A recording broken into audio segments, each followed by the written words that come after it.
You're hot and you're cold, yes and you know, in and you out, up and down.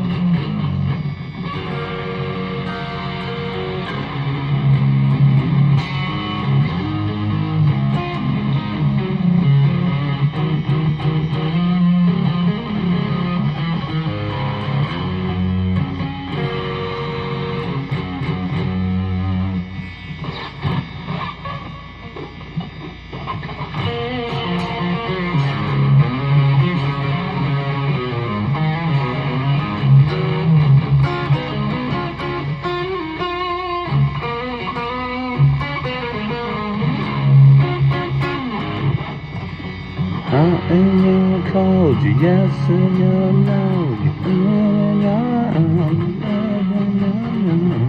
Always ready, yes and you're right, and you ain't chasing like that.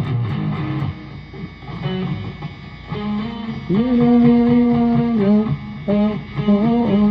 You don't really wanna know, oh.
Gorbachev awoke to answer the battle call.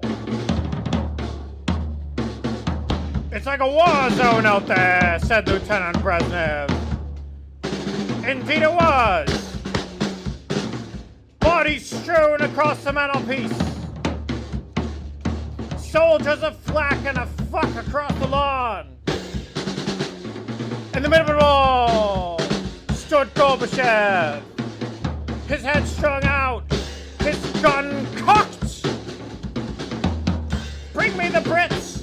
Bring me the Brits!" he cried. And the Brits came out of hiding. They died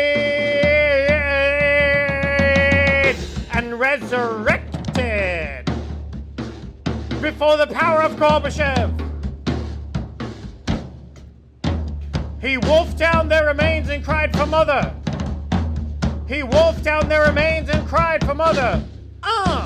He wolfed down their remains and cried for mother. He wolfed down their remains and cried for mother. He wolfed down their remains and cried for mother. Mother! Mommy! Mommy! And Gorbachev awoke once again to answer the battle call. Gorbachev was woke! Gorbachev awoke before dawn. Bodies strewn across the lawn. Soldiers a flack and a fuck across the dawn. In the middle of it all, stood Gorbachev, his head strung out, his gun cocked. "Bring me the Brits! Bring me the Brits!" he cried. And the Brits, they came out of hiding, the wimps. They died and resurrected before the power of almighty Gorbachev. He wolfed down their remains and cried for mother, mommy.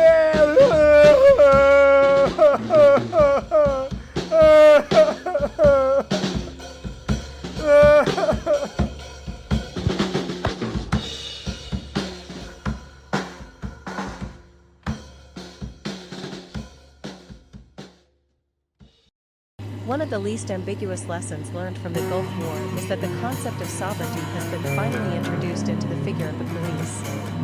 The nonchalance with which the exercise of a particularly devastating I-use belly is disguised here as a mere police operation cannot be considered to be a cynical mystification, as it was indeed considered by some rightly indignant critics.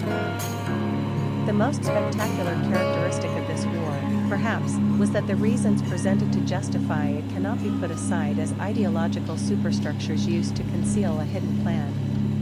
On the contrary, ideology has in the meantime penetrated so deeply into reality that the declared reasons have to be taken in a rigorously literal sense, particularly those concerning the idea of a new world order. This does not mean, however, that the Gulf War constituted a healthy limitation of state sovereignties because they were forced to serve as policemen for a supranational organism, which is what apologists and extemporaneous jurists try, in bad faith, to prove. The point is that the police, contrary to public opinion, are not merely an administrative function of law enforcement.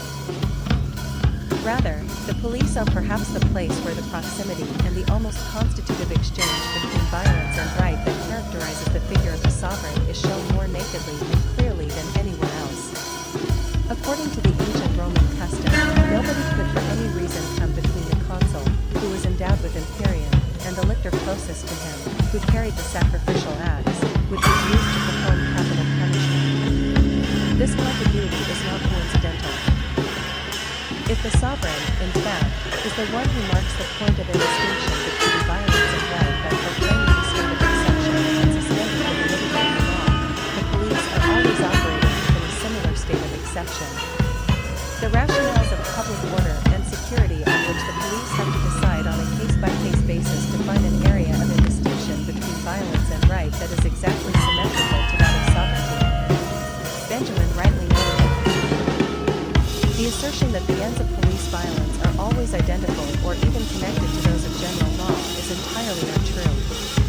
Rather, the law of the police really marks the point at which the state, whether from impotence or because of the imminent connections within any legal system, can no longer guarantee through the legal system the empirical ends that it desires at any price to attain. Hence the display of weapons that characterizes the police in all eras. What is important here is not so much the threat to those who infringe on the right, but rather the display of that sovereign violence to which the bodily proximity between consul and lictor was witness. The display, in fact, happens in the most peaceful of public places and, in particular, during official ceremonies. This embarrassing contig.